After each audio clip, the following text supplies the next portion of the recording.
Prekaljeni stari vuk Nemanja Matić uzeo je mladog Bosanca pod svoje. Nije bilo popusta, nije bilo izgovora.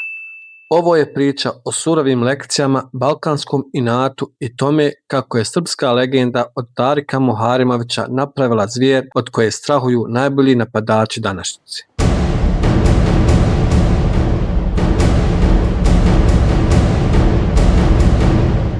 Bosna i Srbija još nose bolne rane iz 90-ih. Rivalstvo između dvije nacije i danas s vremena na vrijeme prerasti u mržnju. Međutim, uvijek postoje izuzeci koji ruše predrasude. Najbolji primjer su sportisti koji svojim potezima razbijaju barijere i drže lekcije. Upravo to je napravio legendarni Nemanja Matić.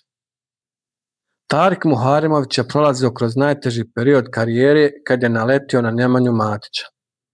Odbačen u Juventusu, Bosanac je otišao u Sassuolo gdje je postao jedan od najboljih mladih defanzivaca svijeta. A ništa to ne bi bilo moguće da pored sebe nije imao iskusnog Matića. Srbin je postao svojevrsni mentor mladom Bosancu. Prekaljeni stari vuk koji je godinama igrao na najvećem nivou je znao kako izvući maksimum iz mladog dečka željnog pobjeda. Od svega je profitirala i reprezentacija Bosne i Hercegovine koja je dobila novog vođu i igrača za budućnost. Bilo je ljeto 2025. kada su se Muharimović i Matić sreli prvi put.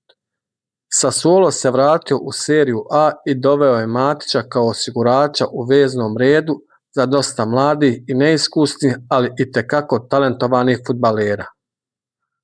Matić je vrlo brzo prigrlio Muharimovića i pravim savjetima ga za kratko vrijeme učinio moćnim stoperom koji puca od samopouzdanja. Njihov odnos najbolje opisuju Tarikove riječi, kao da se poznajemo 10 godina, a ne jednu. Iako ih dijeli razlika u godinama i iskustvu, fudbal ih je spojio na poseban način. Nemanja je za Tarika postao glas razuma, ali i strog učitelj. Matićev perfekcionizam nije dozvoljavao opuštanje. Znao je prići mladom reprezentativcu Bosne i Hercegovine i otvoreno mu reći: bio si loš danas, što si ovako trenirao? Bile su to riječi koje su budile inat i želju za napretkom. Kada bi umor savladao tijelo na treninzima i kada bi se činilo da je nemoguće napraviti još jedan korak, Nemanja je bio tu da natjera Tarika da napravi još taj jedan korak. Njegova filozofija bila je jasna, nema izgovora. Poslije jednog treninga upitao je Tarika da li je uspio obaviti zadatak, a kada je dobio negativan odgovor uslijedila je lekcija: a što onda ne treniraš?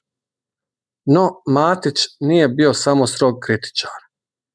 On je, kako ga je Muharimović nazvao, zlatna osoba. Njegova podrška izlazila je van klupskih okvira. Kada je Muharimović izborio plasman na svjetsko prvenstvo s Bosnom i Hercegovinom, Srbin je bio među prvima koji su mu poslali poruke, čestitao je na dobrim partijama i pružio podršku nakon teških i izazovnih utakmica protiv Velsa i Italije u baražu. Koliko je njihova veza iskrena i puna međusobnog poštovanja pokazala je i scena sa utakmice Sassuola i Verone iz prošle sezone. Tarik je zbog žutih kartona utakmicu pratio s tribina snimajući vlog, dok je i Matić bio suspendovan. Prilikom susreta s Nemanjom nakon utakmice, Muharimovićevo oduševljenje bilo je očigledno. Kroz osmijeh i uz iskreno divljenje, Tarik je u kameru rekao: a evo još jednog vrhunskog igrača, mamma mia. Nakon čega je uslijedio srdačan pozdrav. Za Muharimovića sezona u Sassuolu i kasnije odličan nastup na svjetskom prvenstvu bili su prekretnica u karijeri. Na tom putu Matić je bio njegov svojevrsni mentor. Fudbalski putevi su ih ubrzo odveli na različite puteve pošto je Bosanac potpisao za Leeds United.